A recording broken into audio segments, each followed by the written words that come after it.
नमस्कार. जय महाराष्ट्र. महाराष्ट्राच्या राजकारणात भारतीय जनता पक्षाने सत्ता मिळवत मुख्यमंत्रीपदावर वर्चस्व कायम ठेवले.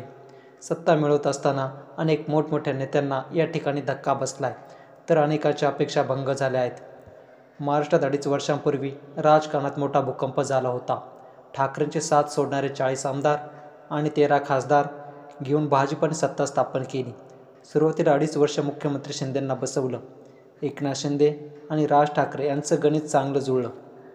मात्र भारतीय जनता पक्षाच्या ना सोबत गेले ना विरोधात गेले आणि याचाच मोठा फटका मनसेला बसला.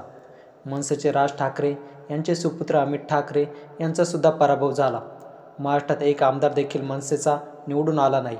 या ठिकाणी भाजपावर ठेवलेला विश्वास मनसेला नडला. भारतीय जनता पक्षाने युतीमध्ये यावे असे देखील सांगितलं असतं तर या ठिकाणी 2 पक्ष अगोदरच होते. छोटे छोटे पक्ष देखील होते, पण याचा फायदा भाजपाने लोकसभेला नक्की करून घेतला. राज ठाकरे यांनी लोकसभेला बिनशर्ती पाठिंबा भाजपाला दिला होता. मात्र याची परतफेड करत असताना भाजपने राज ठाकरे यांच्या मुलाच्या विरोधात शिंदेंचा उमेदवार दिला आणि अमित ठाकरेंचा पराभव झाला.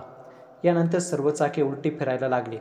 आता येत्या 2 महिन्यावर मुंबई महानगरपालिका आणि स्थानिक स्वराज्य संस्थांच्या तोंडावर निवडणुका आल्याने बैठका सुरू झाल्यात. मनसे आणि शिवसेना एकत्र येणार. अमित ठाकरे आणि आदित्य ठाकरे पुढचे पक्ष चालवणार हे जवळपास निश्चितच झाले. तर संजय राऊत यांनी सुद्धा बोलताना सांगितलेलं आहे, लोकांसोबत जाण्यापेक्षा भावासोबत गेलं तर काय वाईट आहे.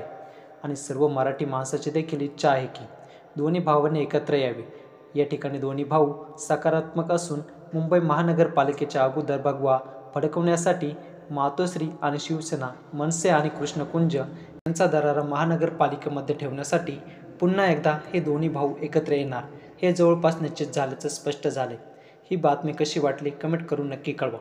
असेच माहितीपूर्ण व्हिडिओ पाहण्यासाठी आजच आमचा विश मराठी यूट्यूब चॅनल अवश्य सबस्क्राईब करा. जय महाराष्ट्र.